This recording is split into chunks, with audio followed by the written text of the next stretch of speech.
V equals to I R. ये क्या होता है, जैसे कोई रेजिस्टेंस है और इस रेजिस्टेंस में से क्या पास हो रही है, करंट आई।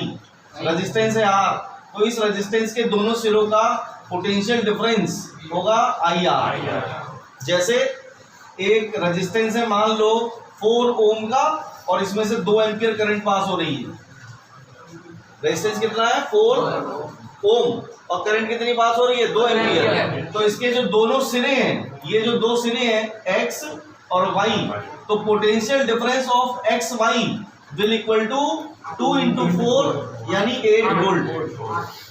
8 वोल्ट इसके दोनों सिरों का पोटेंशियल डिफरेंस होगा। अब डिफरेंस का मतलब समझ लो, इस पॉइंट का खुद का कुछ पोटेंशियल होगा, इस पॉइंट का खुद का कुछ पोटेंशियल होगा, उन दोनों पोटेंशियल का डिफरेंस होगा 8 वोल्ट। हो सकता है कि ये 10 पे हो और ये 2 पे हो, ये 10 वोल्ट 2 वोल्ट, पोटेंशियल डिफरेंस कितना हो गया, 8। तो इस पोटेंशियल डिफरेंस से ये पता नहीं चलता है कि इन दोनों सिरों का पोटेंशियल कितना होगा, ये पता नहीं चलता है। सिर्फ ये पता चलता है कि इन दोनों सिरों का पोटेंशियल में डिफरेंस कितना है। तो डिफरेंस हमें यहां से मिल सकता है। ये हो गया एक फॉर्मूला। अब दूसरा तरीका, सुनिए, पोटेंशियल डिफरेंस। अब ध्यान सुनना, ये भी पोटेंशियल डिफरेंस है, ये भी तो फॉर्मूला पोटेंशियल डिफरेंस का है और ये फॉर्मूला भी पोटेंशियल डिफरेंस का है। दोनों फॉर्मूले पोटेंशियल डिफरेंस के हैं। यहां से पोटेंशियल डिफरेंस की डेफिनेशन क्या बनेगी वो समझ लो। मैं कहूं कि अगर Q की वैल्यू 1 है, 1 कूलम, तो पोटेंशियल डिफरेंस जिसको हम VA माइनस VB कहते हैं वो किसके बराबर हो जाएगा, वर्क डन के। अब यहां से एक डेफिनेशन बोल रहा हूं मैं कि 1 कूलम चार्ज को कितने, 1 कूलम चार्ज को, इसको देखो ध्यान से, 1 कूलम चार्ज को B पॉइंट से A पॉइंट तक लाने में जो वर्क करना पड़ेगा वही होगा A और B का पोटेंशियल डिफरेंस। ये 2 पॉइंट्स हैं, एक ये है A और एक ये है B। तो 1 कूलम चार्ज को A से B तक ले जाओ, 1 कूलम चार्ज को A से B तक ले जाओ, जो भी वर्क करना पड़ेगा तुम्हें वही होगा इन दोनों पॉइंट्स का पोटेंशियल डिफरेंस। यानी अगर मुझे इसी सिस्टम में ये डेफिनेशन फिट करनी हो तो मैं कैसे फिट करूंगा कि 1 कूलम चार्ज को कहां से कहां लेके जाएंगे, Y से X तक लेके जाने में जो वर्क करना पड़ेगा वही होगा इन दोनों पॉइंटों का पोटेंशियल डिफरेंस। तो 2 तरीके से डिफाइन कर सकते हैं पोटेंशियल डिफरेंस को। पहला तरीका करंट इनटू रेजिस्टेंस, पहला तरीका करंट इनटू रेजिस्टेंस, और दूसरा तरीका 1 कूलम चार्ज को एक पॉइंट से दूसरे पॉइंट तक ले जाने में जो वर्क करना पड़ेगा that will also called potential difference. दोनों चीजें समझ में आ गई। देखिए बैटरी क्या होती है, या बैटरी ने बोल के मैं उसको सेल बोल देता हूं। तो cell will consist 1 positive terminal 1 negative terminal, और बहुत सारे सेल्स को मिला के बन जाती है बैटरी। तो मैं सेल की बात कर लेता हूँ। तो सेल में हम क्या करते हैं, बॉक्स लेते हैं, ये एक बॉक्स ले लिया हमने, और इस बॉक्स में इलेक्ट्रोलाइट फिल कर देते हैं। क्या फिल कर देते हैं, इलेक्ट्रोलाइट। ये एक केमिकल सोल्यूशन होता है, generally it is H2SO4 sulphuric acid. और इस सोल्यूशन में ध्यान सुनना, इस सोल्यूशन में एक रॉड डाल दी जाती है जिंक की और एक रॉड डाल दी जाती है कॉपर की। सल्फ्यूरिक एसिड लो एक डिब्बे में, उसमें एक रॉड जिंक की डाल दो, एक रॉड कॉपर की डाल दो, और कुछ समय के लिए छोड़ दो ऐसे ही।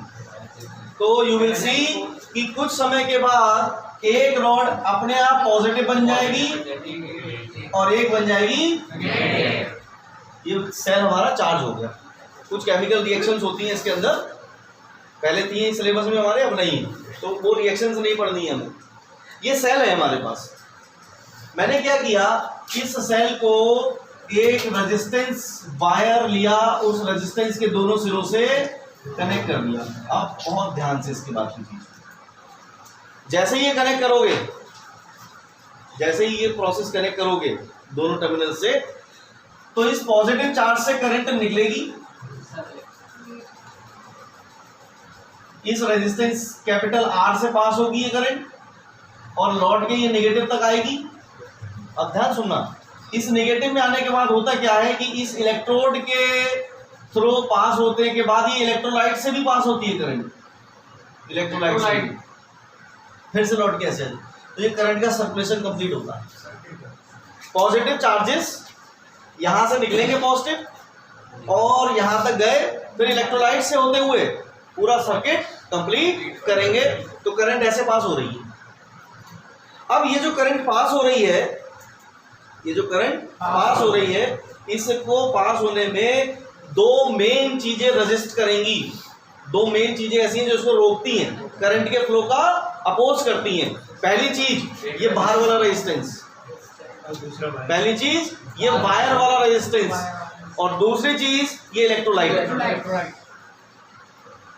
जब चार्जेस इस इलेक्ट्रोलाइट से पास होते हैं तो इलेक्ट्रोलाइट भी उस करंट को, उस चार्ज को रोकने की कोशिश करता है।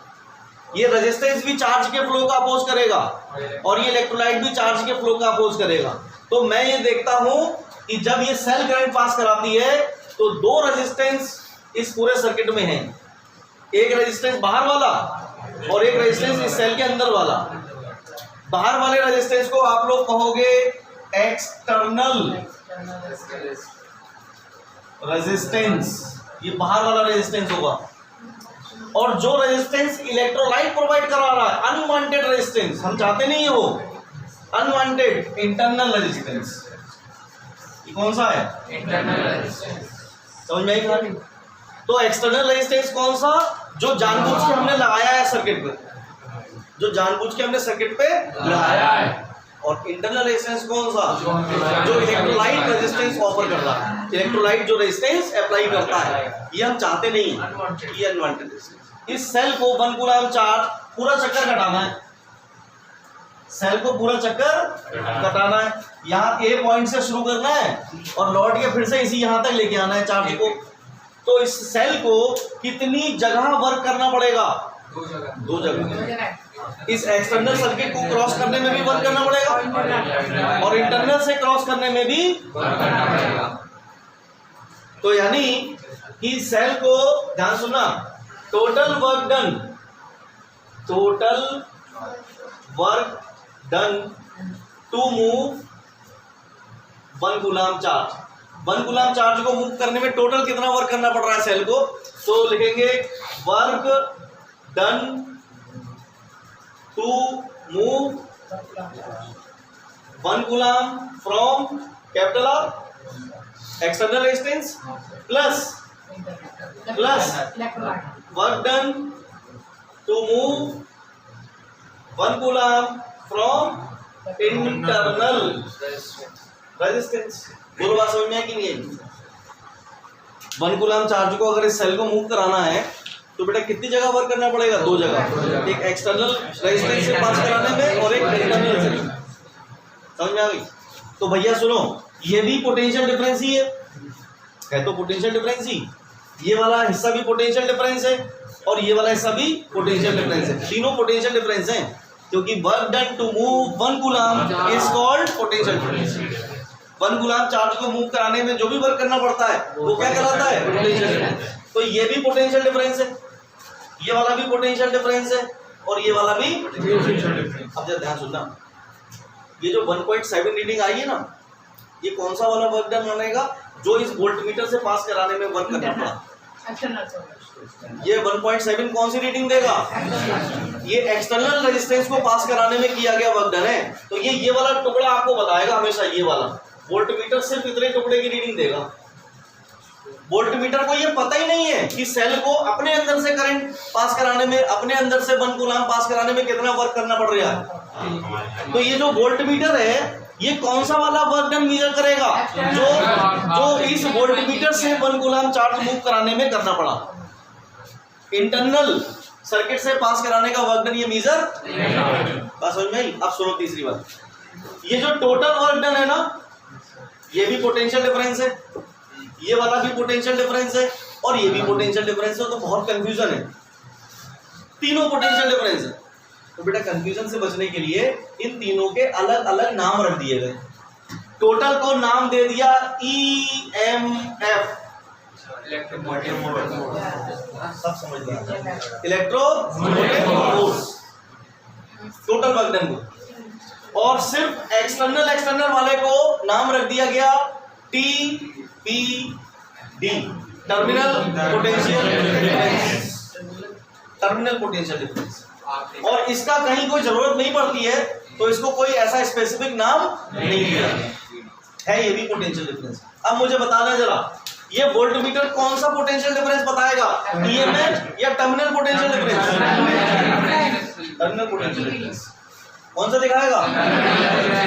और ईएमएफ और टर्मिनल पोटेंशियल डिफरेंस में से बड़ा कौन सा होगा? ईएमएफ हमेशा बड़ा होगा, क्योंकि ये इन दो को जोड़ के ईएमएफ बना है, इन दोनों को जोड़ के क्या बना है? ये बात समझ में आई बेटा? ईएमएफ का सिंबल होता है capital E equal to, capital E equal to, ये भी तो पोटेंशियल डिफरेंस है, इसका नाम क्या रखा हमने?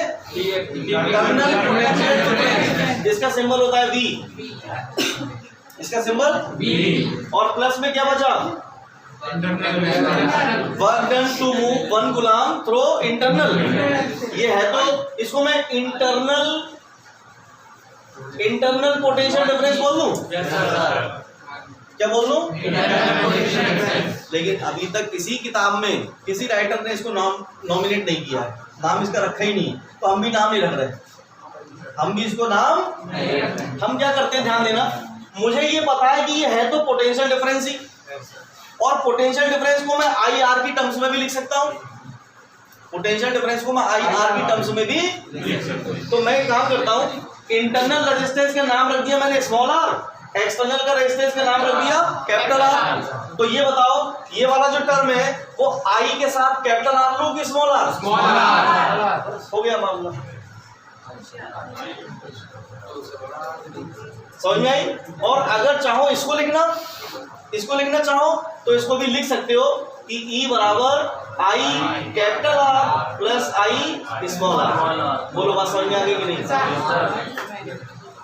आगे समझ में? बोलो EMF का मतलब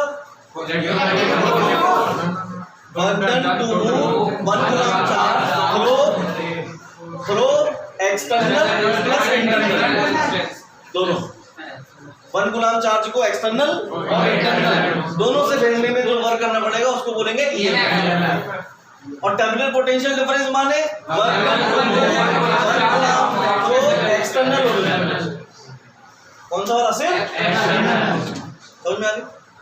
और जो इंटरनल वाला पोटेंशियल डिफरेंस है उसको हम कोई नाम नहीं देते, उसको सिर्फ I स्मॉल r लिख देते हैं। यहाँ स्मॉल r क्या है? Internal resistance of electrolyte. Capital R क्या था? ठीक है, देखिए सेल के EMF और सेल के टर्मिनल पोटेंशियल डिफरेंस के बीच में ये रिलेशन होता था, E = V + IR। ये किस सिचुएशन में होता था कि this is a cell and this cell is connected with external resistance capital R, ये कैपिटल R रेजिस्टेंस से कनेक्टेड है, और इस सेल का इंटरनल रेजिस्टेंस ना हम लोग यहाँ पे नीचे साइड से ऐसे दिखा देते हैं क्वेश्चंस में, सेल के इंटरनल रेजिस्टेंस को सेल के नीचे या सेल के ऊपर कहीं भी साइड से आप रिप्रेजेंट कर देते हैं, दिस शोज इंटरनल रेजिस्टेंस। और कुछ न्यूमेरिकल्स में कुछ जगहों पर ये बनाते हैं सेल और उसके साथ में एक रेजिस्टेंस बना देते हैं और इसको स्मॉल डॉटेड बॉक्स में बंद कर दिया जाता है। तो ये जो छोटा सा रेजिस्टेंस बना हुआ है, this is internal resistance of the cell and this is external resistance. This cell is sending some current I, ये सेल I करंट सेंड कर रहा है। तो अगर मैं इस सेल के अक्रॉस यहाँ और यहाँ से एक वोल्टमीटर कनेक्ट कर दूं, तो ये वोल्टमीटर क्या मेजर करेगा? ये वोल्टमीटर मेजर करेगा टर्मिनल पोटेंशियल डिफरेंस, यानी कि कैपिटल V। क्या मेजर करेगा? Capital V। इसको एक और तरीके समझ लो, ये वोल्टमीटर इस रेजिस्टेंस के साथ भी तो पैरेलल में कनेक्टेड है, और इस रेजिस्टेंस का पोटेंशियल डिफरेंस ये मेजर करेगा। तो इसका पोटेंशियल डिफरेंस कितना होगा? I कैपिटल R, और वही क्या होता है? Terminal potential difference. तो इस टाइप का सर्किट कभी भी आप बना हुआ देखो तो याद रखना कि जो वोल्टमीटर है ये इस रेजिस्टेंस के अक्रॉस पोटेंशियल डिफरेंस बताएगा, या हम कह सकते हैं कि ये वोल्टमीटर इस सेल का टर्मिनल पोटेंशियल डिफरेंस बताएगा। दोनों की वैल्यू सेम होती है। दूसरी बात, इस सिचुएशन में cell is called in discharging mode. Cell को बोलते हैं डिस्चार्जिंग मोड में है सेल। क्यों? क्योंकि सेल करंट फ्लो करा रहा है, सेल की एनर्जी धीरे धीरे खर्च हो रही है, तो सेल कौन से मोड में कहलाएगा? हम लोग जब सेल कंप्लीटली डिस्चार्ज हो जाता है तो हम लोग सेल को चार्ज भी कर सकते हैं। कैसे चार्ज करते हैं? जैसे ये मेरा एक सेल है and this is the internal resistance of the cell. तो ये पूरा एक कंप्लीट सेल का एक ब्लॉक डायग्राम हो गया। ये सेल है, अब ये डिस्चार्ज हो गया, तो अगर मैं रेजिस्टेंस जोड़ूंगा तो ये कोई करंट फ्लो करा ही नहीं पाएगा। तो अगर रेजिस्टेंस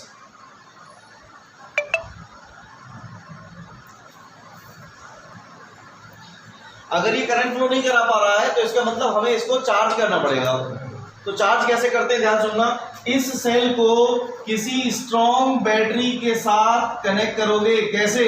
सेल का पॉजिटिव बैटरी के पॉजिटिव से और सेल का नेगेटिव बैटरी के नेगेटिव से टच कर देंगे। तो ये बैटरी जो है वो इस सेल को करंट देना शुरू कर देगी, यानी चार्ज देना शुरू कर देगी। और ये सेल किस मोड में आ जाएगा? सेल आ जाएगा चार्जिंग मोड में। इस सिचुएशन में करंट कैसे फ्लो हो रही होगी? कौन फ्लो कराएगा? सेल की बैटरी? बैटरी। तो बैटरी के पॉजिटिव टर्मिनल से करंट निकलेगी और सेल के पॉजिटिव में एंटर होगा। अच्छा, पिछली वाली केस में जब सेल डिस्चार्जिंग मोड में था उस समय करंट किस डायरेक्शन में फ्लो हो रही थी? सेल्स की वजह से करंट पास हो रही थी। पिछली बार इस सेल से करंट निकल रही थी, तो पॉजिटिव से करंट निकलेगी लाइक दिस ऐसे, और इसमें देखो पॉजिटिव में करंट एंटर हो रही है। तो what is the basic difference between discharging mode and charging mode? Current उल्टी होती है। डिस्चार्जिंग और चार्जिंग मोड में क्या बेसिक डिफरेंस है? करंट की डायरेक्शन उल्टी होगी। तो अगर यहाँ पे आपने प्लस आई ली है करंट को, तो इस सिचुएशन में आपको लेना पड़ेगा माइनस आई, और तब ये जो सेल का टर्मिनल पोटेंशियल डिफरेंस और ईएमएफ के बीच में रिलेशन है वो फॉर्मूला हो जाएगा E equals to V minus IR। अब इन दोनों फॉर्मूलास को जरा ध्यान से देखो। पिछले वाले फॉर्मूले में क्या था? डिस्चार्जिंग मोड में E equal to V plus IR, यानी V में जब कुछ प्लस कर रहे थे हम, क्या फॉर्मूला था? E equals to V plus IR। तो देखो ध्यान से, V में जब कुछ ऐड कर रहे थे तो E मिल रहा था। कौन बड़ा? E बड़ा। तो यानी इस सिचुएशन में EMF ग्रेटर होता है टर्मिनल पोटेंशियल डिफरेंस से। और इसमें देखो V में से कुछ माइनस कर रहे हैं तब EMF के बराबर है, तो यानी ऑब्वियस सी बात है V बड़ा होगा तभी तो कुछ माइनस करना पड़ रहा है उसमें से। तो इस सिचुएशन में कौन बड़ा होता है? V is greater than E। यानी अगर इस सेल के अक्रॉस वोल्टमीटर लगाओगे अब, तो ये वोल्टमीटर EMF से ज्यादा रीडिंग देगा। EMF से ज्यादा रीडिंग। ध्यान सुन लो, जब हमारे घरों का बैटरी, या जिसको हम लोग इन्वर्टर वाली बैटरी बोलते हैं, जब वो बैटरी चार्जिंग मोड में हो तब उसके दोनों टर्मिनल पे वोल्टमीटर लगा के देखना, वोल्टेज चेक करना, वो लगभग 12.5 दिखाएगी वोल्टेज। कितनी दिखाएगी? लगभग 12.5 वोल्ट, जबकि उसका EMF 12 वोल्ट होता है, तो वो ज्यादा दिखा रही है। क्यों? क्योंकि वो चार्जिंग मोड में। और जब लाइट चली जाए, बैटरी करंट फ्लो करा रही हो सर्किट से, तब वो होती है डिस्चार्जिंग मोड में, तब वोल्टमीटर टच करके देखना, तो वो आपको 20 या 12 या 11.9 दिखाएगी, और धीरे धीरे वो वोल्टेज लगातार डिक्रीज होता जाए। तो ये ध्यान रखना है आप लोगों को कि टर्मिनल वोल्टेज EMF से छोटा भी हो सकता है और टर्मिनल वोल्टेज EMF से बड़ा भी हो सकता है। एक और तीसरा केस होता है, when the cell is connected in open circuit। Cell किस में कनेक्टेड होगा? ओपन सर्किट में अगर सेल कनेक्टेड है तब हम लोग क्या करेंगे? तो this is a cell and this has some internal resistance small r। ये सेल हो गया हमारा, और ये सर्किट में एक्सटर्नल रेजिस्टेंस है, लोड रेजिस्टेंस जिसको बोलते हैं, और इसके साथ एक की है and the key is open. Key इस टाइप से बनाई जाती है, की इज ओपन। तो ओपन का मतलब क्या है कि कोई करंट फ्लो नहीं हो रही। ओपन का मतलब कोई करंट फ्लो। तो this circuit is called open circuit. इसको क्या बोलते हैं? Open circuit. ओपन सर्किट में क्या होता है? कोई करंट फ्लो नहीं होगी। तो इसका मतलब आई की वैल्यू 0 होगी। तो आई की वैल्यू 0 चाहे इसमें रख दो, चाहे डिस्चार्जिंग मोड पे रख दो, चाहे चार्जिंग मोड पे रख दो। रिलेशन क्या बन जाएगा? ई और बी के बीच, यानी कि दोनों वैल्यूज बराबर होंगी। जितना ईएमएफ होगा उतना ही टर्मिनल पोटेंशियल डिफरेंस होगा। लेकिन आप टर्मिनल पोटेंशियल डिफरेंस को मेजर नहीं कर सकते, नाप ही नहीं सकते। क्यों? क्योंकि जैसे ही वोल्टमीटर जोड़ोगे, जैसे ही वोल्टमीटर कनेक्ट करोगे सेल के पैरेलल में, ये सर्किट बन गया, करंट फ्लो होने लगी। करंट फ्लो होने लगी अगर, तो डिस्चार्जिंग मोड में आ गया। तो यानी वोल्टेज हमेशा, जो टर्मिनल वोल्टेज होगी वो हमेशा ईएमएफ से कम शो करेगा वोल्टमीटर। समझ में आ रही है? वोल्टमीटर से जब भी आप टर्मिनल वोल्टेज को नापने की कोशिश करोगे, भैया ये सेल है, बताओ मुझे इसका टर्मिनल वोल्टेज नापोगे? किससे नापोगे? तो वोल्टमीटर को ये टच करना पड़ेगा कि नहीं? ये वोल्टमीटर है, ऐसे हवा में नाप देगा ये? अरे टच करोगे नहीं करोगे? एक साइड पॉजिटिव से एक साइड नेगेटिव। तो जैसे ही टच करोगे सर्किट पूरा हो गया नहीं हो गया? अब ये सेल कौन से मोड पर आ गया? डिस्चार्जिंग मोड पे। और ये वोल्टेज वोल्टमीटर नापेगा क्या? ईएमएफ की terminal potential difference, terminal potential difference नापेगा ही। क्योंकि ये मैंने बताया था ईएमएफ कौन सा होता है? जिसमें work done to move 1 coulomb charge through external circuit as well as through the internal circuit. और वोल्टमीटर सिर्फ एक्सटर्नल सर्किट से जो करंट पास होती है उसी को नापता है, इंटरनल से इसको कोई मतलब ही नहीं। तो ये किसको नापेगा? ईएमएफ को कि टर्मिनल वोल्टेज को? और इस सिचुएशन में terminal voltage will less than EMF. समझ आ रही है? क्योंकि डिस्चार्जिंग मोड में, यानी अगर आपको ईएमएफ नापना है तो ओपन सर्किट लेना पड़ेगा, और ओपन सर्किट में ये वोल्टमीटर कोई रीडिंग देगा नहीं। तो it is not possible to measure the EMF of a cell with the help of voltmeter. देखो ये क्वेश्चन दे रखा है, ये सर्किट बना हुआ है इसमें, और मान लो क्वेश्चन आया आपके पास कि V1 और V2 की वैल्यूज बताइए। मतलब कि ये वाला वोल्टमीटर कितनी रीडिंग देगा और ये वाला वोल्टमीटर कितनी रीडिंग देगा। तो भैया कुछ नहीं करना है, सबसे पहले तो ये देखो, सिर्फ समझने के लिए बता रहा हूं ये कि V1 क्या नापेगा, V1 क्या मेजर करेगा? पोटेंशियल डिफरेंस किसके अक्रॉस? इस 3 ओम के अक्रॉस। और V2 क्या मेजर करेगा? पोटेंशियल डिफरेंस होगा इन दोनों के अक्रॉस। अब देखो क्या ये वोल्टमीटर इस बैटरी सेल से नहीं जुड़ा हुआ है? तो यानी मैं ये भी कह सकता हूँ कि ये टर्मिनल पोटेंशियल डिफरेंस शो करेगा। अब ध्यान सुनना, जितना पोटेंशियल डिफरेंस इन दोनों के अक्रॉस आएगा उतना ही टर्मिनल पोटेंशियल डिफरेंस भी आना चाहिए। ये तो मतलब हुआ जितना इन दोनों के अक्रॉस।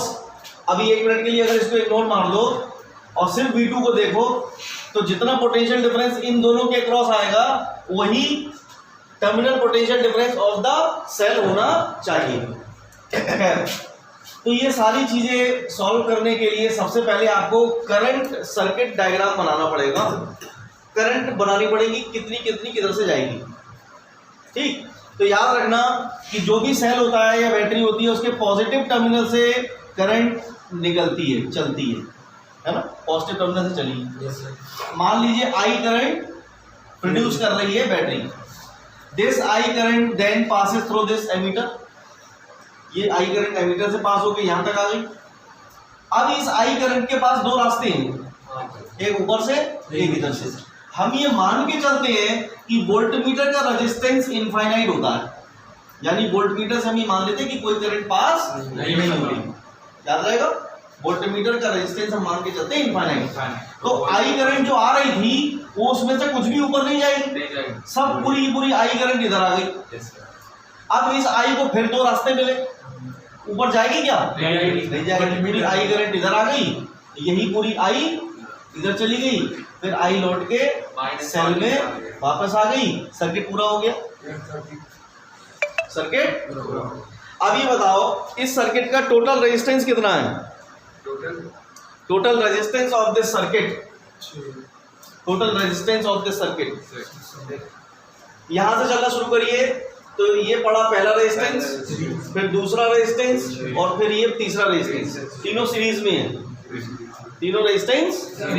और एक फॉर्मूला भी ध्यान रख सकते हो आप लोग, एक फॉर्मूला ध्यान रख लेना कि total current drawn by a cell I. अच्छा देखो ऐसे देखो, एक हमने फॉर्मूला निकाला था E equals to V plus I small r. Discharging mode है ना, सेल हमारा किस मोड में है? ये निकाला था। इस V की जगह क्या लिख सकते हैं हम? I capital R plus I small r, इधर E, तो I कॉमन ले ले, कैपिटल R प्लस इधर E, तो I equal to E upon capital R plus small r। ये बेसिक फॉर्मूला है, इसको याद रखना कि जो टोटल करंट निकलेगी इस बैटरी से वो किसके बराबर होगी? EMF upon external resistance total plus total internal resistance. तो इस सिचुएशन में अगर ये फॉर्मूला लगाएं तो बताओ I इक्वल टू क्या बनेगा?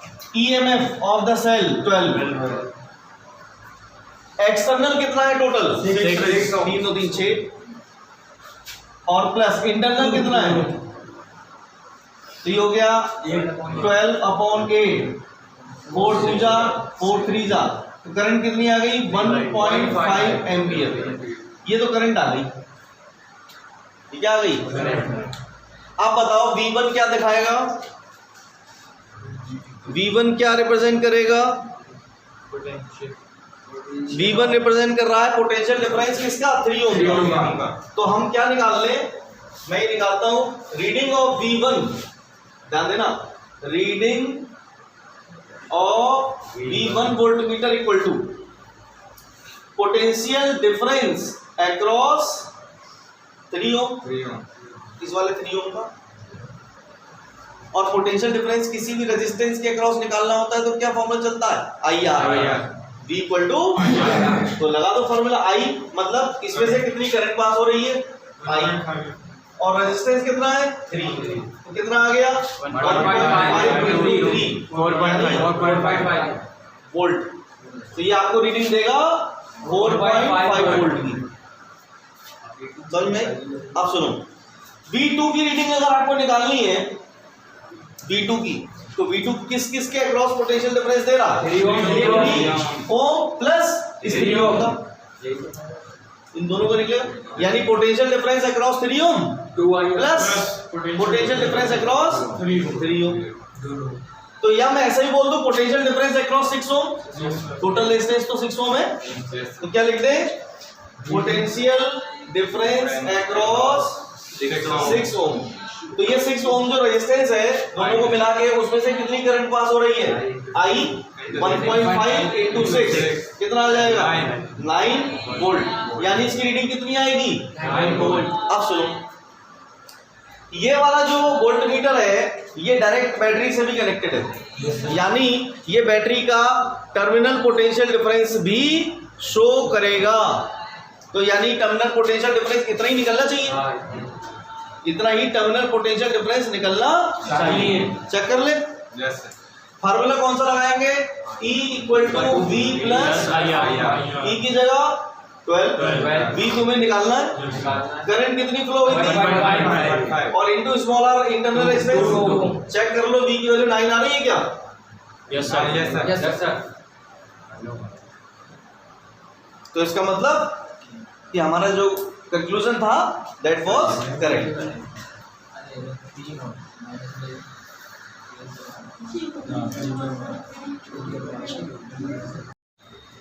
देखो इस क्वेश्चन में 2 डिफरेंट पावर सोर्सेज हैं, एक में नंबर ऑफ सेल्स ज्यादा है, एक में नंबर ऑफ सेल्स कम है। ये वाला जो सेल है, ये वाला जो पावर सोर्स है, ये करंट किस डायरेक्शन में फ्लो कराना चाहेगा? यहां से करंट पॉजिटिव चार्ज प्लेट से निकलेगी, और ये जो करंट है ऊपर तो जाएगी नहीं, यस सर, नीचे की तरफ ये ऐसे फ्लो कराना चाह रहा है ऊपर वाला। 10 वोल्ट जिसका EMF है वो करंट को ऐसे फ्लो कराना चाहता है। और ये 20 वोल्ट जिसका है, ये करंट को पॉजिटिव प्लेट से डिस्चार्ज करेगा ऐसे। Yes sir. तो यानी ये दोनों एक दूसरे को अपोज कर रहे हैं। तो ऐसे जो सेल्स हैं इनको बोलते हैं, ये सेल्स कैसे बोले जाएंगे? बोले जाएंगे एंटी सीरीज। ये सेल्स एंटी सीरीज में, अगर दो सेल्स एक दूसरे का अपोज कर रहे हैं तो वो किसमें कहलाएंगे? Anti series. अगर ये डायग्राम ऐसा होता,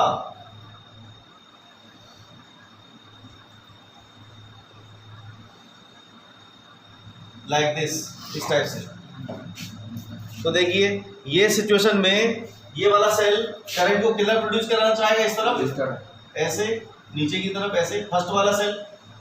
यस सर।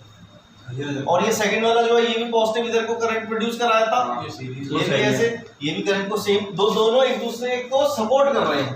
तो इस टाइप के सेल्स कहलाते हैं इन सीरीज। ये कहलाएंगे सेल्स इन सीरीज, ये कहलाएंगे सेल्स इन एंटी सीरीज। इस सिचुएशन में ईएमएफ जो कहलाएगा सर्किट का ईएमएफ, सर्किट का जो ईएमएफ होगा, मान लो ये 10 और ये 20 होता, तो दोनों ईएमएफ ऐड हो जाते हैं।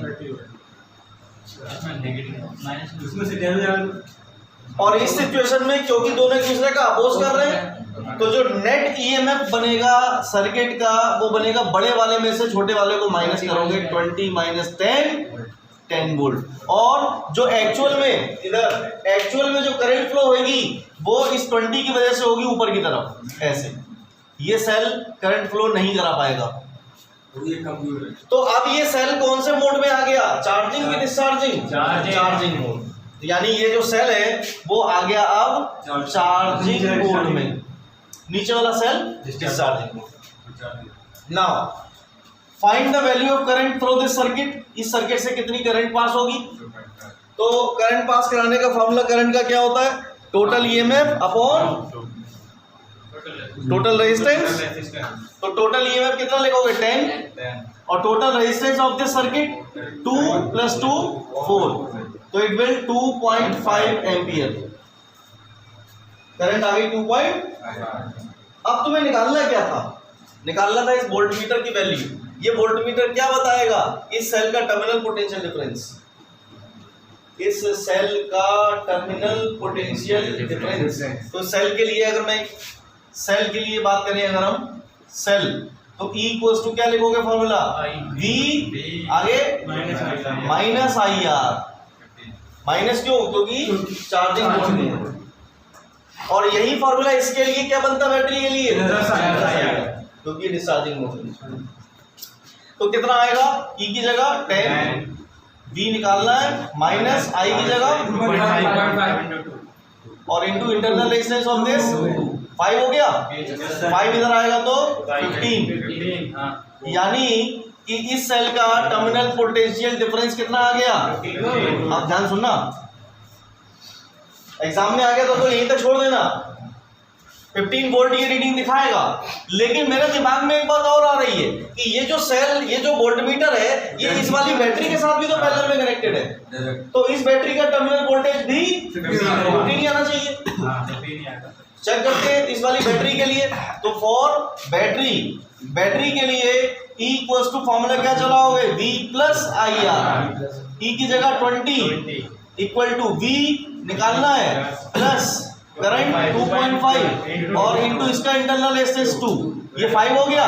5 इधर आएगा तो बोलो बात सही है। तो दोनों के टर्मिनल पोटेंशियल डिफरेंस बराबर है और वही इस वोल्टमीटर की रीडिंग होगी। ये वाला सेल चार्जिंग मोड में और ये वाला सेल डिस्चार्जिंग मोड में।